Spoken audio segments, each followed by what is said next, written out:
One random day ng isang freelancer at business owner. Every day, sinusubukan ko talagang mag-walk kahit na hindi ko na i-achieve madalas yung 10,000. Pero ang mahalaga dapat nakakapag-walk talaga ako. At least 6,000-7,000. Pero I tried na everyday talaga nakakapag-walk. Minsan kasi may nagtanong sa akin, dami ko daw ginagawa. Freelancer, tapos may business pa.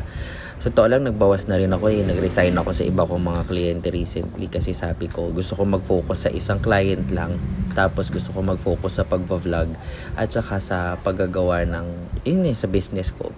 So paano ko daw inaalagaan yung health ko. So ayan talaga, I try my best na everyday na meron akong exercise.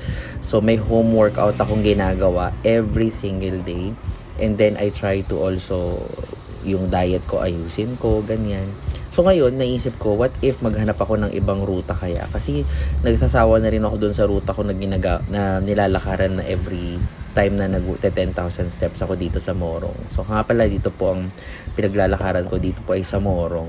Ayan. So dumaan ako this time. Sabi ko, meron Tomas Claudio elementary school. So meron akong dinaanan doon. Tapos sabi ko, try ko kaya. Actually, hindi ko alam yung daanan na to.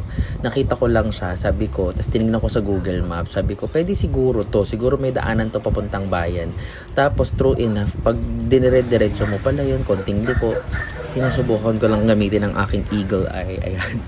Pagkatapos po pala, paglabas mo, makakarating ka doon sa church ng San Herodes, St. Jerome. Tapos sa discover ko, mas masarap palang dumaan dito kasi ang aliwalas, ang sarap ng hangin. Tapos hindi ka pa dadaan sa highway masyado. So wala masyado kang sasakyan makakasalubong. So ito, syempre gustong gusto ko talaga pumupunta dito sa St. Jerome kasi maganda tong church na to.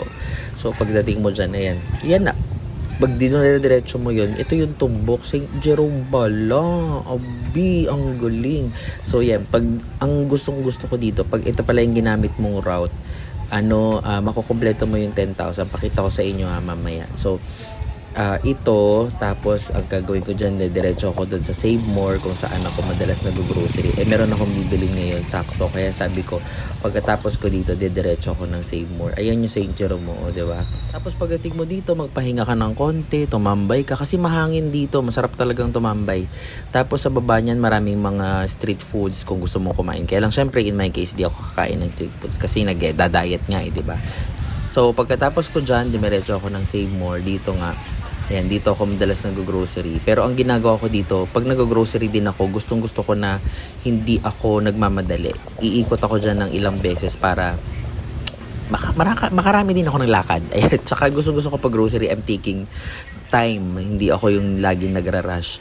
Kasi alam mo na, as a tito, tapos yan, bakit ko yan hinahawakan, secret. Anyway, after ko maglakad, uuwi na ako at magla-live pa ako. Pag uwi ko nga, inayos ko na lahat ng mga pinamili ko and diretso na ako prepare para sa live ko. Okay guys, I'm back. I am back. Pagod ako. Kita nyo naman yung aking inikot. Ibang route siya, pero yes! Pag yun pala ang ginawa ko, kasi normally ang ginagawa ko, isang diretso lang, bumabalik ulit ako. Kaya lang di ko nakakompleto yung 10,000. So, tinry ko yung daanan na yun and close. Ayan, 9,500. Konti na lang, di ba? Konting-konti na lang. Nangyari kasi, nakita nyo naman yung nangyari today. So, pag labas mo doon, punta ka ng Save More, siguro magdalawang ikot ka sa buong store. Dalawang ikot lang ginawa ko Tapos, babalik ka na. Lakad ka na ulit pabalik. So, kung ganun pala, nakukompleto ko yung 10,000. Tapos, hindi pa ako sa highway dumadaan. Maganda pa yung view na dinadaanan ko. Kaya, perfect. May bago tayong ruta. 10,000. Uy guys, 10,000 na yun. Kasi, yun, 9,000. Tapos, yung mga normal walk mo everyday. Kasi yung 10,000, hindi naman kailangan 10,000 yung isang ganun 10,000 a day. So, yun, i-add mo yung mga normal walks mo, yung mga ginagawa mo every day. So, kasama na yun, di ba? Nag-grocery din ako ng gatas, bumili ako ng purga doon sa bago kong tuta. May bago kaming puppy dito. So, 1 month na, late na ako ng 2 linggo. But anyway guys, yun lang.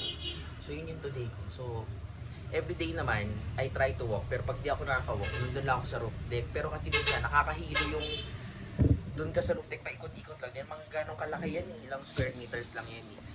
So okay din. So kung meron akong bibilin doon sa bayan, ang ginagawa ko, hindi na ako nag-tricycle or hindi na ako nagsasasakyan. Naglalakad na lang ako. So yun lang naman today. And magluluto pa ako ngayon ng dinner namin. Pagkatas ko magluto, may live ako ng 9 o'clock. So, bye!